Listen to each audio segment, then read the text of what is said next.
Welcome to the University of North Florida Virtual Jacksonville Sings 2020.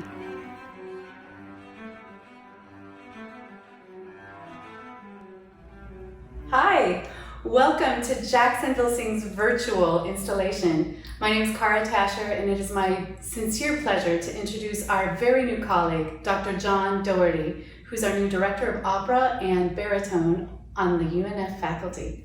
Thank you, Cara. It's a real pleasure to be here with you.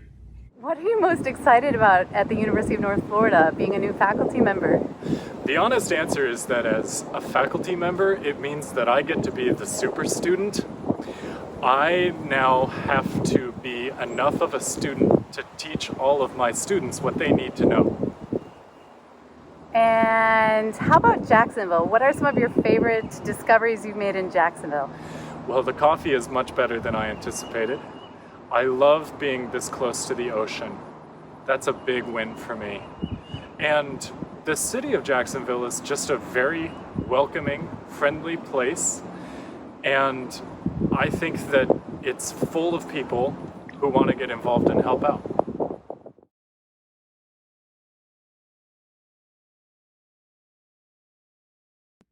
It's really exciting because, as you know, during COVID-19, many programs are suffering and the arts are having a lot of difficulties. And at the University of North Florida, we've put together a very interesting hodgepodge of solutions, and we'd like to talk to you about those today. So, because of the current situation, many institutions have given up on performance altogether.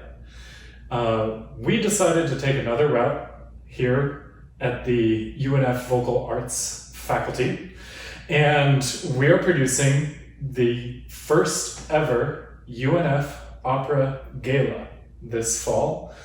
We're going to be doing basically what is a variety hour of the greatest hits of opera, virtually. It's going to take about 2 hours. It's going to feature student aria soloists. We're going to have virtual choirs.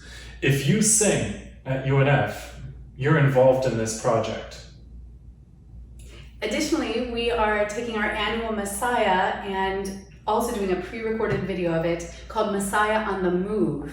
And we've chosen 3 spirituals that are a cappella arrangements arranged by people of color, very intentionally, and we're pillaring our repopulated Messiah with I've Been in the Storm So Long, arranged by Jeffrey Ames, Soon I Will Be Done by Marcus Garrett, and of course, before the finale, the Hallelujah Chorus, Moses Hogan's famed My Soul's Been Anchored in the Lord.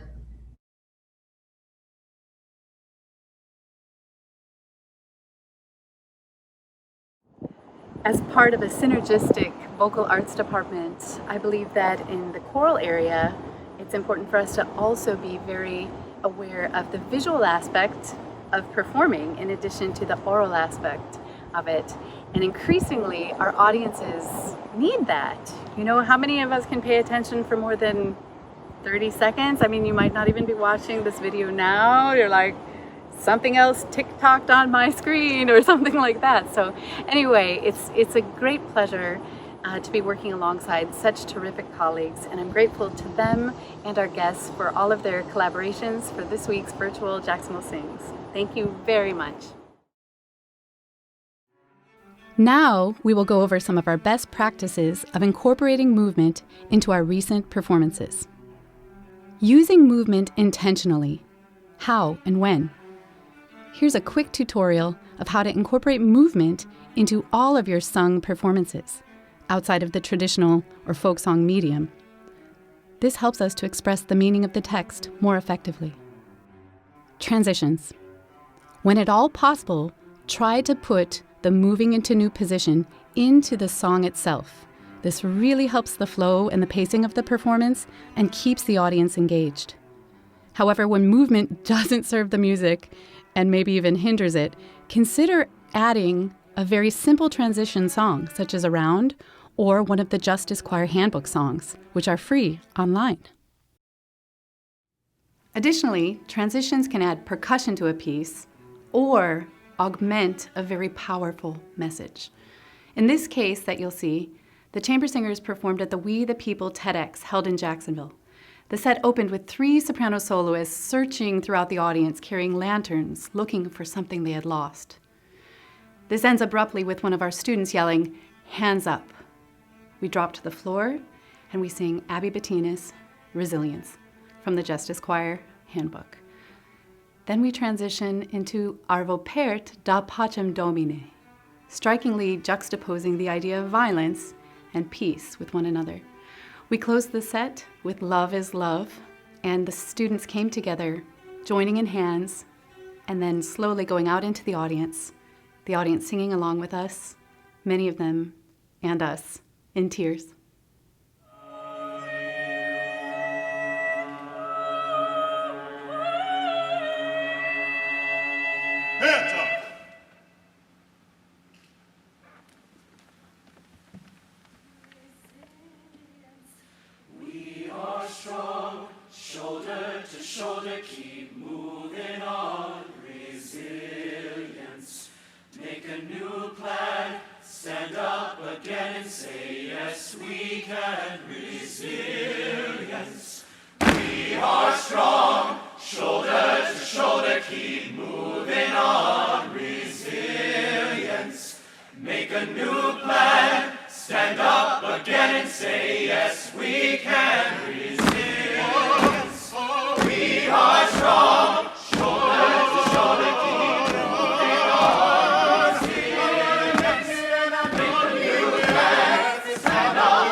Using intentional movement to form connections.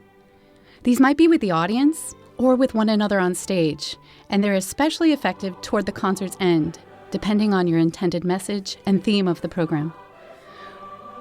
Do notice when traveling internationally that you must consider the cultural implications of what is acceptable in regard to physical contact.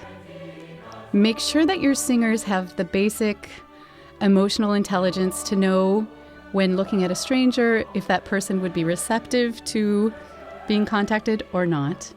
And finally, everybody performing has to have a signal just in case you say, no, we're not going to do this, which doesn't look like that. And finally, what are we doing in COVID-19? For those of us doing outdoor concerts, maybe we're doing air high fives, maybe we're waving a candle around, or in the case of virtual choirs, there's a way of putting your singers in the frame that makes it look like they are reaching out and touching hands. In general, whether incorporating movement or not into a performance, it's important that your singers have awareness of their physicality. Invite the singers to watch expert movers and actors. Bring in professionals if you have access to them, theater directors, dancers, choreographers, people who do Alexander technique. This also helps to teach your singers focus. In the same way we're aware of our facial expressions while singing, striving to be the messengers of the text, we also must be absolutely mindful of our alignment and our movement, training it to be intentional. Our job as musicians is to remove the distractions from beauty. If the movement is ever causing the music to suffer, abandon ship. Can you talk to us a little bit about what choir rehearsal has looked like? Yeah, so we are rehearsing in very small groups, sometimes in sections, sometimes in octets, and we've even been thrice to Hodges Stadium. Our director of athletics at UNF, Lee Moon, gave us a special key, so we actually can get in to the 3rd floor of underneath the bleachers. And it's actually a decent acoustic. We had a donor who gave us a megaphone that also ties into your cell phone or your iPad, and so when we want to play accompaniment, we can, but in general, it's for instructions. And there, the most successful paradigm has been rehearsing in 3 or 4 large 10 feet apart spaced circles, and it's quite beautiful. And the first rehearsal when singers were together for the first time in 5 months was magical. That said, we live in Florida, as you know, so we'll be rehearsing in Lazara, our very big concert hall, for the next coming Fridays until the weather chills out a little bit. And that's one of the most interesting things for me arriving here this year, is seeing just how quickly the outside community of Jacksonville has jumped in to ask UNF, what do you need and how can we help? Somebody reached out and gave Cara a bicycle so that she could get from lessons in her office to our sports arena in less than 5 minutes. So we're calling it the Vocal Arts bicycle, though. It is the Vocal Arts bicycle. It is our trusty steed. We're all using it, sometimes just for fun. But this is a really interesting thing that we have going at UNF as well, is that we're really crafting the vocal arts area. We're trying to understand this as one singing family, rather than thinking, well, over here is the voice area, and we have the opera department, and we have the choral department. No, we all sing all together. In a seamless way. Yes. And sharing in one another's projects only magnifies what we're able to accomplish together and the beauty we can add into the world. So really during this time period, we've been working together to create more of a sense of a single singing family, and to create opportunities for our students so that they have a reason to jump out of bed in the morning and to feel stressed out about having to learn their music, and giving them stuff to worry about and to feel excited about and to study and to work on, so that they don't feel left behind or stagnant. And that's really easy to do. It's really easy for that to happen to not just students, but to everybody right now.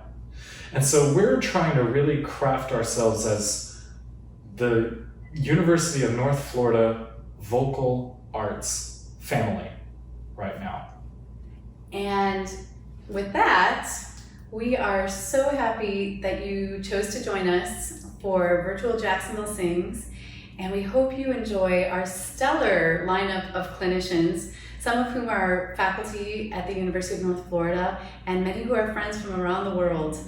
These will be 10-minute segments of varying subjects, so do check us out. We'll be releasing a couple every night at 8 p.m.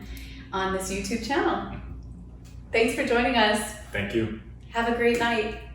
Have a great morning. Good day. Here's a smiley face. Here's a blooper. I can't draw an osprey.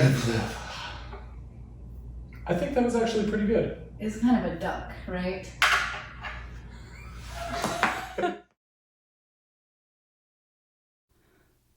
When Nelson Mandela said, "It always seems impossible until it is done," he was talking about perseverance. This week, we're launching 20 10-minute videos for you to incorporate into your remote rehearsals or in your face-to-face rehearsals with your singers. It's our hope that these videos will give you a little break and perhaps inspire you and remind you of your amazing courage and persistence. Together, we will withstand and persevere through 2020, COVID-19 and its many challenges, and emerge better and stronger. Thank you so much, and I'm looking forward to your reaction to our many, many inspiring guests and UNF faculty members.